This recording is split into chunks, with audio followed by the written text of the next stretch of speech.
Patrick. Question? What?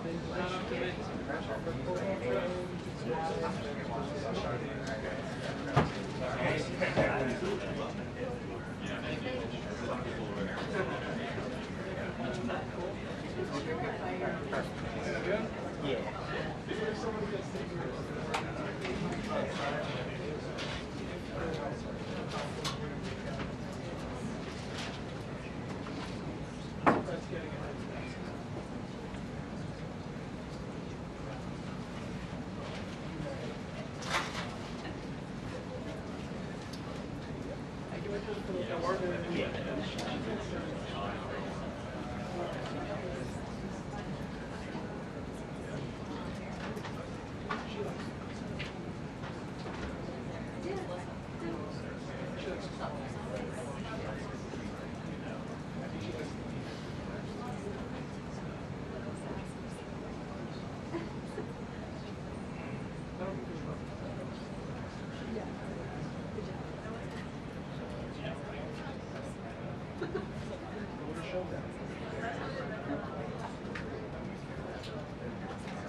Just wanted to check.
Actually, the jury is certainly going to come out.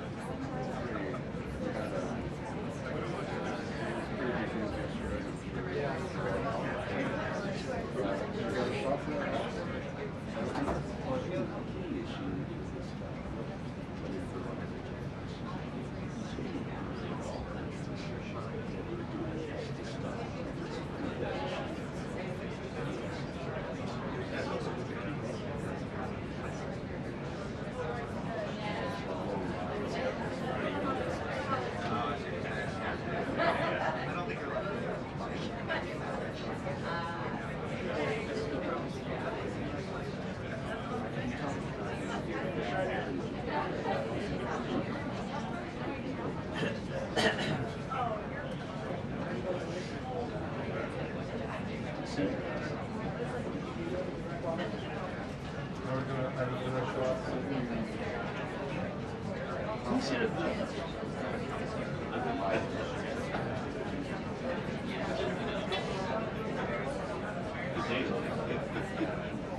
Oh, yeah. Yeah, you guys were up here.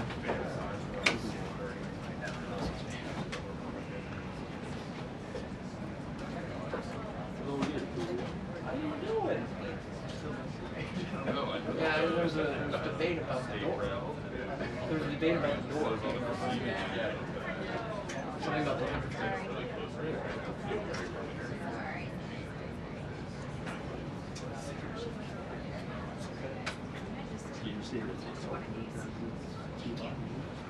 That's what people were saying.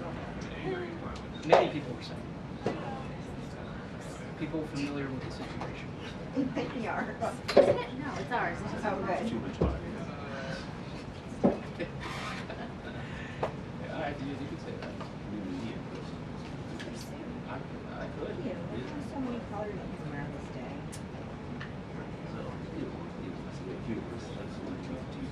Oh, absolutely. Oh, I'm all for it. Why are you looking at me the wrong way?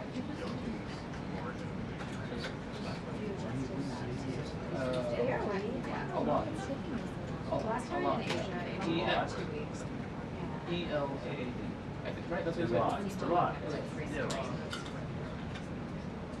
Means God forever. Means what? God forever. I don't have a problem with that. Yeah, July. The month. Okay. But it sounds nice. At least it's not like Pepe or Pablo. I switch it up. Jose. Jose, yeah. Hey, good to see you. Nothing wrong with that. It's just. Or Jorge. Jorge Ventura. Yeah. First and last.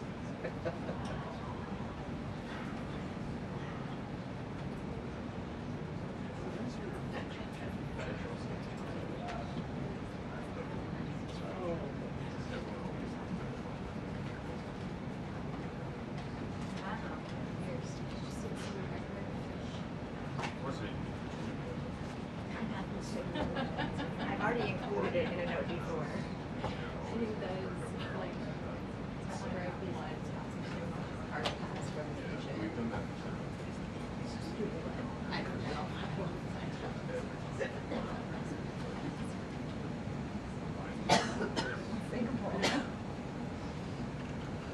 I actually did mention Good afternoon, everybody. Nice to see you on this beautiful fall afternoon. We are now on day 35 of the Democrat government shutdown. The Democrats' obstructionism will break the record for the longest government shutdown in American history tonight. The Democrats are intentionally hurting American families, workers, and businesses with this shutdown to fight for free health care for illegal aliens and to appease their radical left-wing base. And it's a total disgrace. This past weekend, Americans traveling to weddings, funerals, vacations, and meetings faced significant flight disruptions at airports across the country because of staffing shortages. On Sunday alone, more than 5,000 flights traveling to and from U.S. airports were delayed. Since the Democrat shutdown began, 4 times as many staffing shortages have been reported at air traffic control facilities compared to last year. TSA checkpoint wait times ballooned past 3 hours at Houston's George Bush Intercontinental Airport, with some passengers enduring up to 5 hours in line. At nearby William P. Hobby Airport in Texas, security wait times are routinely exceeding 1 hour. More than 13,000 air traffic controllers are continuing to work without pay. Because of the Democrats, these men and women who keep our airspace safe and moving will miss a second paycheck in a row this Friday if Democrats refuse to open the government.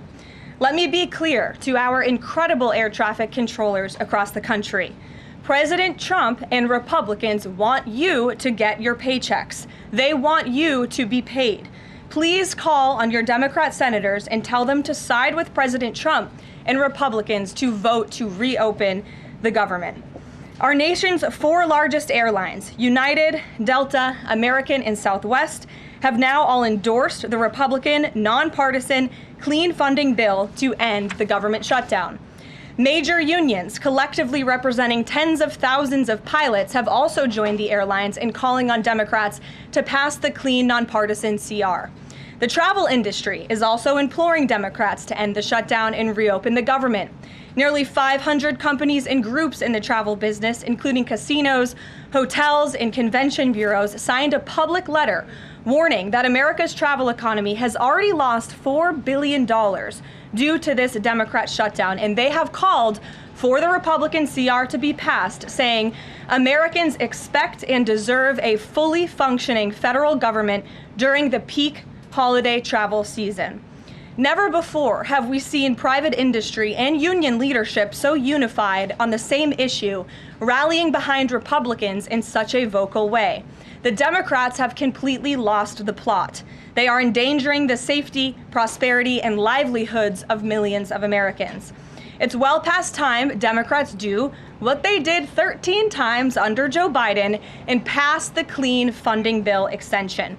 All we need are 5 Democrat senators to put country over party and vote to end this reckless shutdown. In other news, tomorrow will mark the 1-year anniversary of President Trump's historic election victory, where he won nearly 80 million votes, the popular vote, in all 7 swing states. This was the ultimate poll on November 5th. The president secured a mandate to make America great again, and he has delivered in record time. Never before have we had a president who has kept their promises like President Trump has. I'd like to go over a few of those with you. In less than 10 short months, President Trump signed the largest middle-class tax cut in history, including no tax on tips, overtime, and Social Security to put more money back into the pockets of the American people. The president ended the southern border invasion of the Biden administration, made our border the most secure in history, and he is carrying out the largest mass deportation campaign of illegal aliens in our nation's history to protect our homeland, just as promised. President Trump has aggressively taken on drug cartels by declaring them as foreign terrorist organizations and even blowing up narco-terrorists who have tried to poison the American people with fentanyl and other illegal narcotics.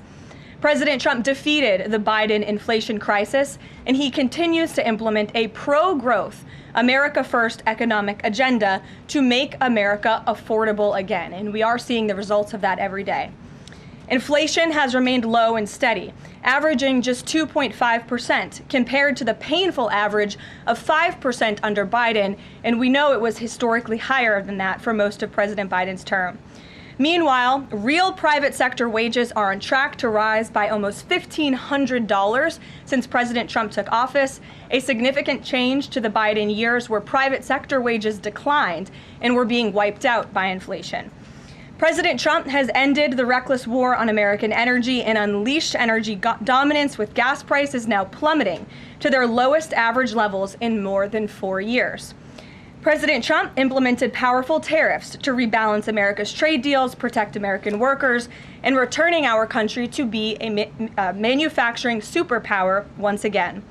As a result, the president has secured trillions and trillions of dollars in private and foreign investments into the United States, which are creating high-paying jobs for the greatest workforce in the world. The president has restored America's place as the leader of the free world through his unwavering peace through strength foreign policy that has already ended 8 wars and counting. And the president ended illegal DEI initiatives in our federal government and is returning our country to a merit-based society based on common sense. President Trump protected opportunities for women and girls to compete safely and fairly by continuing to keep men out of women's sports. Americans have a president who works tirelessly, literally 24/7, to improve their lives and make our country better than it has ever been before. So with that, today we will open it up to questions, and we will start with our independent journalist in our new media seat, Julio Rosas. Julio, please start. Thank you. Thanks, Caroline. So over the weekend in Mexico, a mayor in Michoacan, Carlos Manso, he was assassinated while celebrating Dia de Muertos with his family. His assassination has sparked a lot of outrage. A lot of Mexicans are very upset. They're blaming President Claudia Sheinbaum for not taking the cartel threat seriously enough. Yesterday, she said that, once again, she's not going to allow any foreign military intervention to take on the cartels on Mexican soil, and that Mexico is not going to pursue a drug war similar to what they've done in the past. So my question is President Trump satisfied with Claudia Sheinbaum's approach to cartels? And if not, has Manso's assassination kind of opened up some new options for the United States to pursue regarding cartels? Well, first of all, with respect to this specific news item and this alleged assassination that took place in Mexico, I know the Trump administration, we are aware of that, and of course we condemn all political violence anywhere in all forms. As for Claudia Sheinbaum and the president's relationship with her, I think he has a lot of respect for her as president of Mexico, and he also really appreciates the coordination that she has provided to the Trump administration. I can't speak for her and what she's doing internally in her country. I can speak for the president in saying we are continually pushing Mexico to do more to tackle the drug trafficking and the drug cartels within their country, and we are working with them in any way that we can. And the president has obviously used the full range of executive options in his authorities to crack down on drug trafficking at our southern border and to designate these cartels as foreign terrorist organizations and additional actions as well. Just one more question. Sure. So at the Antifa roundtable that we were at just last month, myself and the other panelists made the recommendation to the president for, speaking of foreign terrorist organizations, to have Antifa not just be domestic terrorist organization, but be designated as a foreign terrorist organization since they have cells in other countries. He mentioned to Secretary Rubio, because he was in the room at the time, to look into that. So I just wanted to see if there's an update on that. Sure. That process is most definitely taking place. I don't have any announcements for you on that today, but I can certainly assure you the administration is working on it, and I'll check in on it and get back to you, Julio. It's a good question. Thank you very much. Jackie. Thank you, Caroline. Zohran Mamdani blamed the president for bomb threats and intimidation at polling locations. He said, quote, part of the general approach of the Trump administration has taken to intimidate voters with baseless allegations of voter fraud as a means of trying to repress the voice of Americans across this country. I want to give you a chance to respond to that. Yeah, I saw those comments from Mamdani. I think they are completely irresponsible, and they are based on zero evidence. And I think this is just another example of how the Democrat Party unfortunately stands for nothing. All they stand against is President Donald Trump. And I think it's quite sad to see that we have someone at the top of the ticket on an election day today saying such things about the president when he obviously had absolutely nothing to do with those threats. And on the shutdown, Democrats have been pretty quiet about the president's push for the nuclear option, terminating the filibuster. Is there any concern around here that Democrats might actually want Republicans to get rid of the filibuster so that one day, when they're in power again, the door's already open for them to pack the Supreme Court, give statehood to D.C. and Puerto Rico, make mail-in balloting permanent, those kinds of things? I think the president has been very realistic and strong in his position on the filibuster. He's been very vocal about it. I just spoke to him about it. He feels really strongly about this. Republicans need to play tough and they need to play smart. That's how the president feels. And we know that Democrats, if they are ever given a chance at power again in this city, they will absolutely take away the filibuster from the United States Senate. In fact, you had 49 Democrats who already voted to do this before. The only reason it did not move forward was because you had 2 Democrats who are no longer in office because they were run out of town by the far left radical base of their party. And so President Trump is quite clear on this. He wants to see Republicans move as many good pieces of legislation for our country forward in the next 3 years of his administration as they possibly can, and the filibuster is one means to doing that. Talk to Johnson and Thune about it. I know that they had both voiced some opposition. Have there been any conversations with them? He has. He's made his position to them very clear, both publicly and privately. Ouija. Can you help clear up some confusion about SNAP benefits? Because Sure. the president just posted that they will only be given out when the radical left Democrats open the government and not before. But just yesterday, the administration said it would comply with a court order to expend the full amount of SNAP contingency funds by end of business day yesterday. So did the administration distribute that money or defy that court order? No, the administration is fully complying with the court order. I just spoke to the president about it. The recipients of these SNAP benefits need to understand it's going to take some time to receive this money because the Democrats have forced the administration into a very untenable position. We are digging into a contingency fund that is supposed to be for emergencies, catastrophes, for war. And the president does not want to have to tap into this fund in the future, and that's what he was referring to in his Truth Social post. So the Department of Agriculture, as for the latest SNAP payment in the judge's order, put out guidance to states today on how to get that money to the recipients of SNAP. But it's going to take some time. The best way to get the full amount of SNAP benefits to those beneficiaries is for Democrats to reopen the government. So to anyone who is a SNAP beneficiary at home who needs that assistance, and the president was just saying, this is for people who are truly needy, who need food, who need this assistance from the United States government. Democrats are holding it up and making it difficult for the administration to get those payments out the door. So if you are at home and you want your SNAP benefits, call the Democrats and tell them to reopen the government. Blocking that contingency fund for the future if this shutdown lingers on? Look, the president does not want to have to continue to dip into a contingency fund that doesn't even have enough money, by the way, to fund the full program. It takes $9 billion to get the full scale of the benefits out the door. This contingency fund only has about $5 billion in it. So again, Democrats need to reopen the government so we can get these benefits out the door for people who truly need them. Kate. Thanks. The president suggested that if Donnie wins, that he would cut federal funding to New York. How much funding would be impacted? What would be impacted there? Well, look, we won't get ahead of the election results, nor will I speak to what the president may do in the future. We'll see how tonight goes, and then I'll let him speak on it further. And why did the administration exclude Democratic lawmakers last week? There was a briefing about U.S. strikes on alleged drug trafficking boats. Why were those Democrats excluded?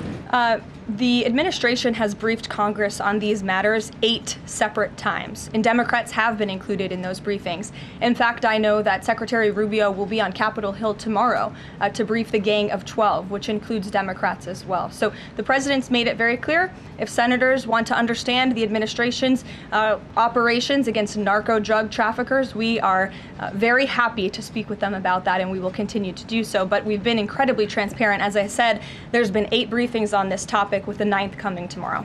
Rachel. Thanks, Caroline.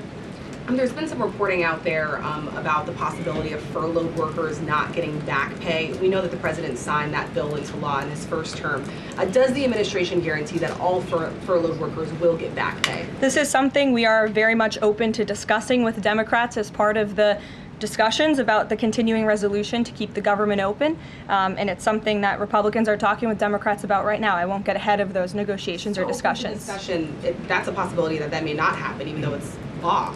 I just said Republicans in the White House are very much open to discussing this with Democrats. And just one last question. As this government shutdown now drags on, about to make history as the longest government shutdown in American history, can you talk about what the president is personally doing to try to see an end to this?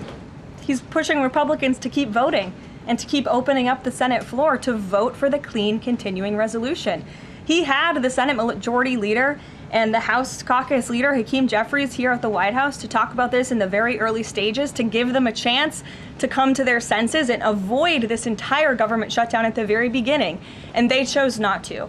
And I think it's been very clear to everyone in this room and to everyone across the country that the Democrats are playing partisan politics with our United States federal government. And all Republicans have wanted to do for the last 35 days is reopen the government. That has been the president's position since day one. It is his position today on day 35. And all we need are 5 common sense Democrats with have a little bit of courage and come to the table and vote with Republicans. I saw Senator John Fetterman on television last night saying that he hopes more folks in his party will step up. And we certainly agree with him on that point. Sure. Caroline, the president posted on True Social that the voting underway in California is, quote, rigged. What evidence does he have of that, and what does it mean that mail-in ballots in that state are under legal and criminal review?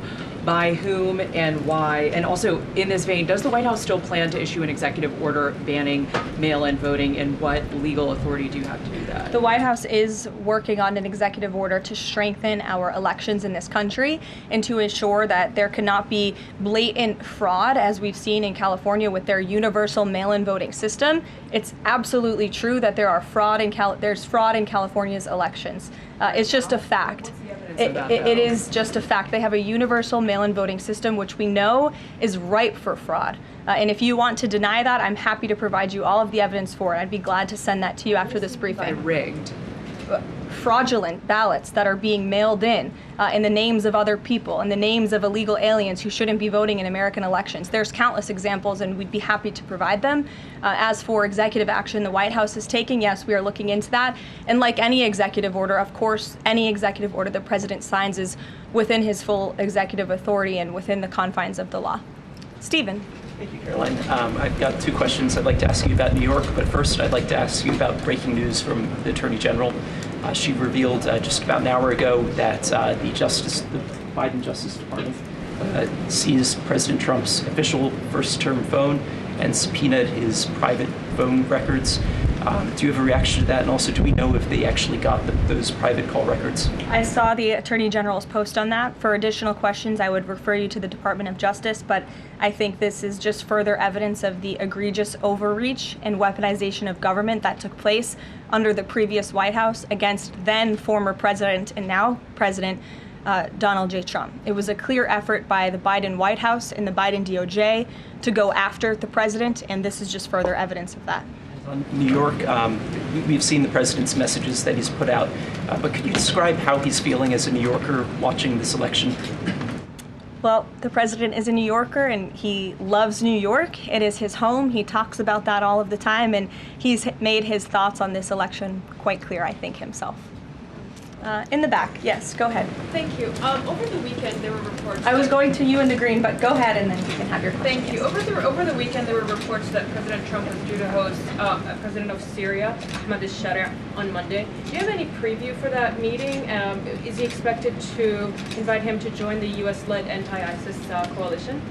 I can confirm that that meeting will be taking place here at the White House on Monday, and this is part of the president's efforts in diplomacy to meet with anyone around the world in the pursuit of peace. And as you know, when the president was in the Middle East, he made the historic decision to lift sanctions on Syria to give them a real chance at peace. And I think the administration, we've seen good progress on that front under their new leadership. And so he will be here at the White House on Monday, and I'll let the president speak further on it on Monday. Yes, go ahead. Thank you, Caroline. I was just curious, you had mentioned there that President Trump, as we know, has been speaking with Republican leaders in Congress about reopening the government. Is he involved in any other negotiations, and is he prepared to sign something if a deal does come out by the end of this week? On top of that, with SNAP benefits, does he have any authorities or considering any authority there to release more funds to help people who are desperately needing these benefits? So look, I think I've already answered the question on SNAP. We're complying with the court's order, and we're getting that partial payment out the door as much as we can and as quickly as we can, but it's going to take some time because, again, this is a prorated payment that we're tapping into a contingency fund for. The best way to get those payments out the door is for Democrats to reopen the government. But yes, the president is in constant communication with his friends on Capitol Hill. They know, they call, he answers, he picks up the phone. He's a very transparent president in that way. And as soon as the Democrats pass the clean continuing resolution, President Trump will be here to sign it. Michael. Thank you, Caroline. President Trump has threatened to go into Nigeria guns a-blazing if Nigeria's government does not stop the killing of Christians in that country. Has the White House heard back from Nigeria's government on this threat? As the president stated, Michael, if the Nigerian government continues to allow the killing of Christians, the United States will immediately stop all aid and assistance to Nigeria and may take action to wipe out the Islamic terrorists who are committing these horrible atrocities, especially against innocent women and children. I don't have any further announcements on that for you today, but I can assure you the President of the United States is watching this situation unfold very closely, as is our Secretary of State, Marco Rubio. Caroline, President Trump has endorsed Andrew Cuomo in New York City's mayoral race. He has not by name endorsed Winsome Sears in Virginia's gubernatorial race. Why is that? Look, as you know from this podium, I'm quite limited in what I can say with regards to ongoing political elections. I think the president has spoken for himself and what he wants to see take place in these elections today. Lalit. Thank you. I would like to ask you about India-US citizenship. What is President's thoughts on the future of India-US citizenship? I'm sorry, Lalit, can you repeat that? What is President's thoughts on future of India-US relationship? I think he feels very positive and strongly about it. As you know, he recently, a few weeks back, spoke to Prime Minister directly when he celebrated in the Oval Office Diwali with many high-ranking Indian American officials here at the White House. We have a great U.S. ambassador to India in Mr. Sergio Gore, who will represent our country very well. And the president and his trade team continue to be in very serious discussions with India with respect to that topic. So I know the president has great respect for Prime Minister Modi, and they speak pretty frequently. Thank you. Hi, yes. The air traffic controller crisis ongoing. Secretary Duffy said he will now start to cancel and ground flights next week to maintain safety. Should people fly next week given this new information, and is the administration encouraging people to stop flying altogether and look at alternative transportation modes? The administration is encouraging Democrats to reopen the federal government so this chaos and disruption to our air traffic control system in the United States of America stops. It is ridiculous that we have even gotten to this place and that the Democrats have continued to shut down the government with 35 days, single major airline in our country coming out and begging the Democrats to please reopen the government.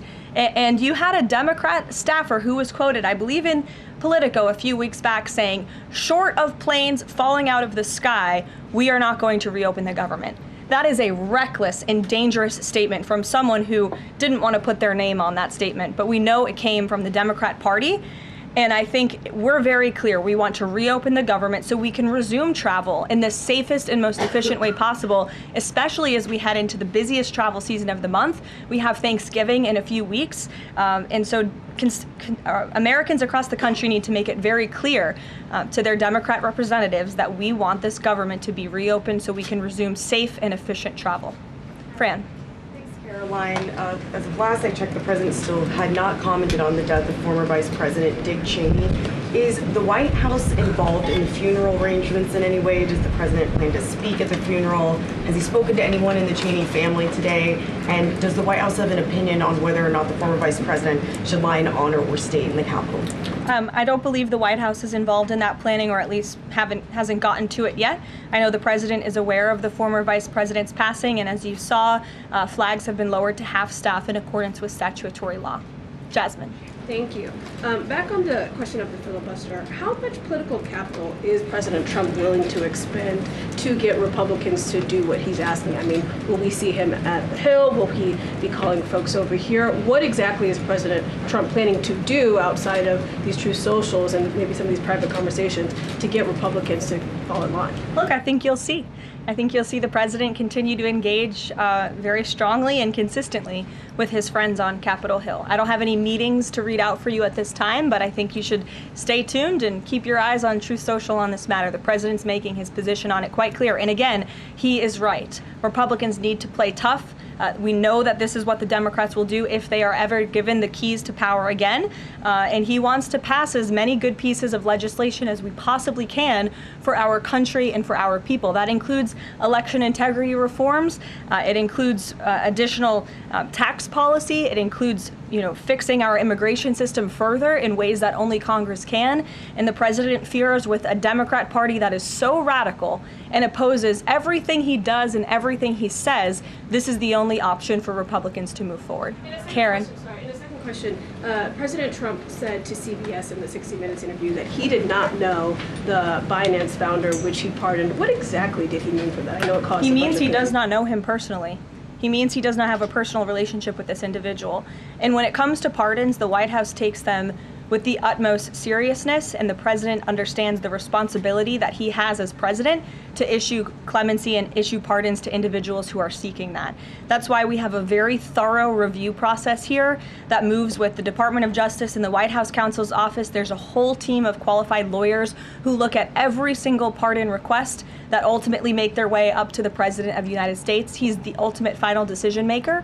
And he was very clear when he came into office that he was most interested in looking at pardoning individuals who were abused and used by the Biden Department of Justice and were over-prosecuted by a weaponized DOJ.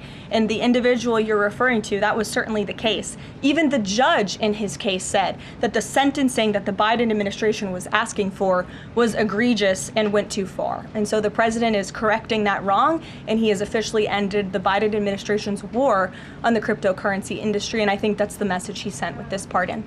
Karen, yes. Back on the issue of back pay for furloughed workers, you said that the White House is open to discussing that with Democrats, but what would that discussion even be? There was a law, the president signed it in 2019.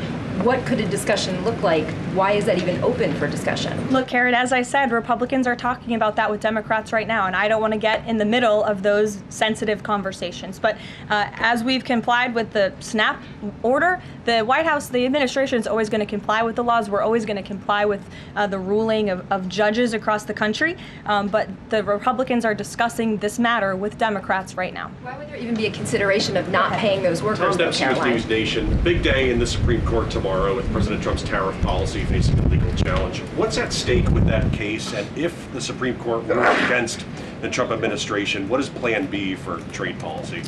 I'll tell you, the White House is always preparing for Plan B. It would be imprudent of the president's advisors not to prepare for such a situation. With that said, we are 100% confident in the president and his team's legal argument in the merits of the law in this case, and we remain optimistic that the Supreme Court is going to do the right thing. The importance of this case cannot be overstated. The president must have the emergency authority to utilize tariffs. Look at what President Trump has been able to do with the leverage and the power of tariffs. He's been able to sign peace deals all over the world and end global conflicts and literally save lives. He's been able to bring in trillions of dollars of investments into our country. In fact, this year alone, we are going to cut the deficit by $600 billion, namely because of the president's effective use of tariffs. And the president strongly believes that economic security is a matter of national security, and tariffs have a lot to do with that. And this case is not just about President Trump. It's about the use of this emergency authorization for tariffs for future presidents and administrations to come, and we're confident and hopeful that the Supreme Court will do the right thing. Kristen. Why did President Trump get an MRI during his recent visit to Wall Street?